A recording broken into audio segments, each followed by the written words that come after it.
Okay, so you know how much we love digging into languages, right? And you guys sent us a ton of cool stuff about the Thai language. Yeah, this is way more than just your basic phrase book. We're talking a deep dive into its history, its family connections. Like, how did this language even come to be? It's amazing how much history is packed into every language, right? Totally. Like, did you know the way Thai looks written down Mm. is actually borrowed? Mm-hmm. We'll get to the who from later, but that's a whole story in itself. But first, let's zoom out. Where does Thai even fit into the big picture of languages? Good question. So Thai belongs to what we call the Kra-Dai language family. It's like a big family reunion with all its linguistic relatives. Okay, I'm picturing a lot of languages all hanging out, sharing snacks. Right. And some of Thai's closest relatives are there, Lao, Isan. They're all hanging out on something we call a dialect continuum. Dialect continuum. Sounds kind of technical. It's simpler than it sounds. Imagine a spectrum of language, right, where the edges are kind of blurry.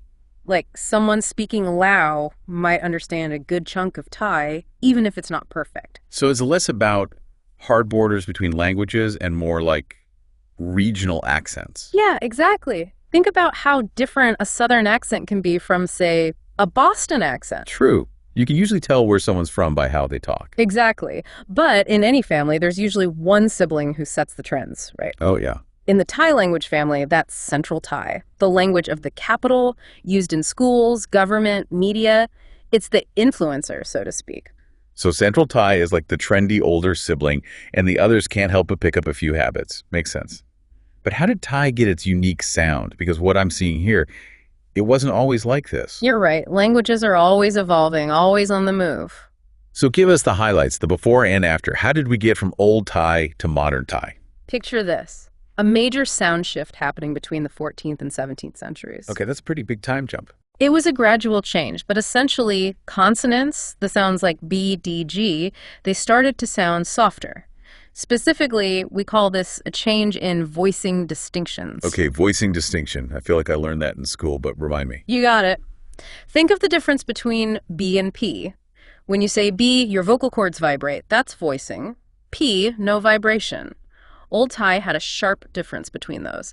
But over time, those voiced sounds softened, almost merging with their voiceless counterparts. Like they were slowly becoming best buds. Exactly. But this wasn't just a friendly merger, it set off a chain reaction. This sound shift triggered what we call a tone split. Tone split. Okay, now things are getting interesting. This is where things get really cool.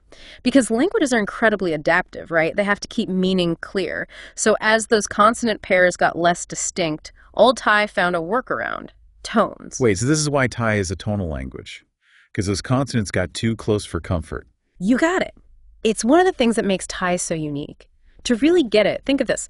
The word for star and the word for I. In Old Thai, they used to be different because of those voiced and voiceless consonants. But as the sounds blended, the pitch, the tone became the key difference. Wow, that's incredible. It's like the language itself found a loophole to avoid confusion. Speaking of clever adaptations, we got to talk about the Thai script, the writing system. You said earlier it was borrowed. Let's just say they drew some inspiration. From where? Don't leave us hanging. The Thai writing system actually traces back to the Khmer script. Hold on, Khmer. As in Cambodia. How did that happen? Well, it goes back to a time when the Khmer Empire had a huge influence on Southeast Asia. Okay, so there's history here. Oh, yeah. But Khmer's influence on Thai deserves its own deep dive. It goes way beyond just the alphabet. We'll get into all that in a bit. Now you've got me curious. Yeah. But before we go down that rabbit hole, we talked family ties, sound shifts, all that. But what about actually speaking Thai today? What makes it so unique? Ah, you're talking about the things that make Thai both beautiful and, let's be honest, a bit tricky to learn. We're talking tones, registers, and those infamous classifiers. All right, lay it on us. Our listeners came here for the good stuff. All right, folks, buckle up because we're diving headfirst into the world of tones. It's like the musicality of language. Instead of notes, you've got tones. And in Thai, there are 5 main ones. 5. Okay, that's more musical talent than I have. But paint a picture for us. How does this actually work in Thai? Imagine the syllable ma. With one tone, it means dog. Change the tone, you're talking about a horse. Another shift, it means come. There's even a tone for ma as a question like, what? So if my pronunciation's off, I could accidentally call someone a horse when asking them to dinner. Let's just say mastering those tones is kind of important. It prevents some interesting misunderstandings. Noted. I'll choose my tones carefully. But wait, there's more, right? Our notes also mention registers in Thai. What are those all about? Ugh, registers. This is where Thai gets really cool. It's like choosing the right clothes for the occasion. You wouldn't wear a tuxedo to the beach, right? Unless you're going for a very specific look. Mm. But I get it. So how many linguistic outfits are we talking in Thai? You've got your casual wear, that's street Thai. Then there's formal Thai for official situations, showing respect. And of course, you've got rhetorical Thai for public speaking, religious Thai. And don't forget, royal Thai for those impromptu palace visits, right? Oh, see, you're getting it. Each register has its own vocabulary, its own little quirks. For example, even the word to eat changes depending on who you're talking to, how formal you want to be.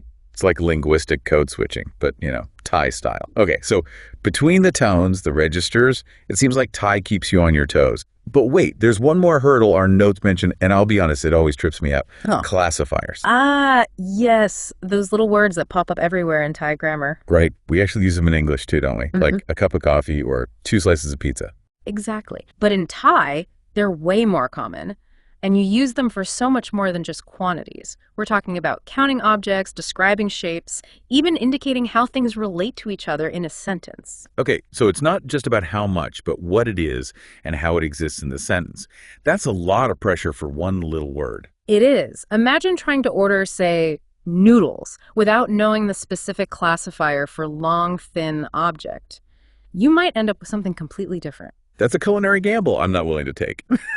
But this is fascinating. So those classifiers, they aren't just about grammar. They're giving us a peek into how Thai speakers see the world. Precisely. The classifiers often reflect traditional Thai views, their perceptions of objects. For example, there are different classifiers for animals, for flat objects, round objects, even abstract concepts. Wow.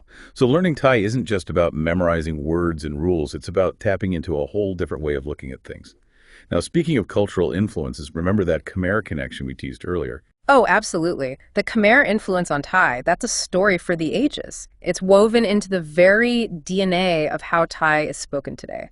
Okay, well, let's untangle this linguistic mystery, shall we? Give us the rundown. So, picture this.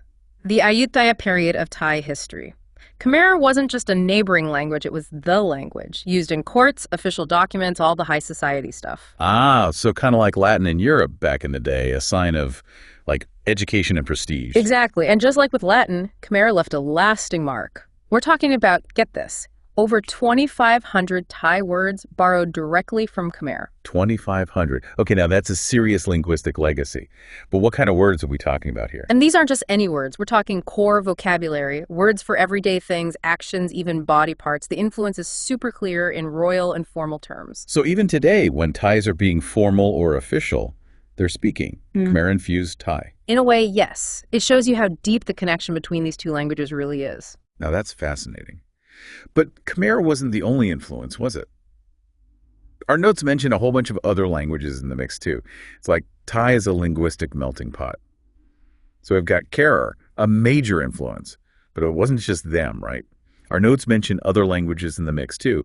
It's like Thai took inspiration from everywhere. It's true. You've got traces of Sanskrit, Pali, Chinese, even some English snuck in there. Okay, whoa, lots to unpack. Sanskrit and Pali, those are ancient languages, right? So I'm guessing their influence is mostly in, religious contexts. Exactly. They're tied to Buddhism, which had a big impact on Thai culture. Like, the word for meditation in Thai samadhi comes straight from Sanskrit. It's amazing how language can reflect those deep spiritual connections. And then there's Chinese, right? I mean, such a huge presence in Southeast Asia, it had to leave a mark. Oh, absolutely. Centuries of trade, cultural exchange, a lot of Thai words for food, business, everyday stuff. They've got Chinese roots.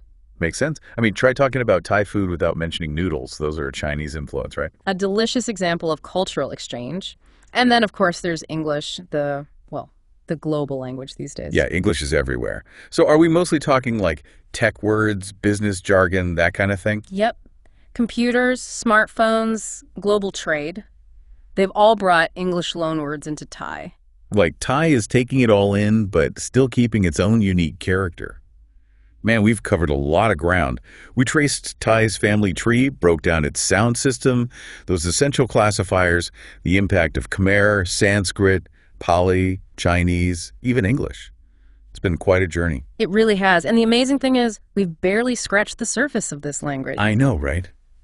It feels like we could spend hours more getting lost in the details. But for now, we've reached the end of our deep dive. We have. But before we go, I think it's important to leave our listeners with something to think about. Love that. What's your final thought for us? Well, we've seen how Thai has been shaped and reshaped by history, by cultural exchange, borrowing words, even a whole writing system. It makes you wonder, are all languages kind of like this?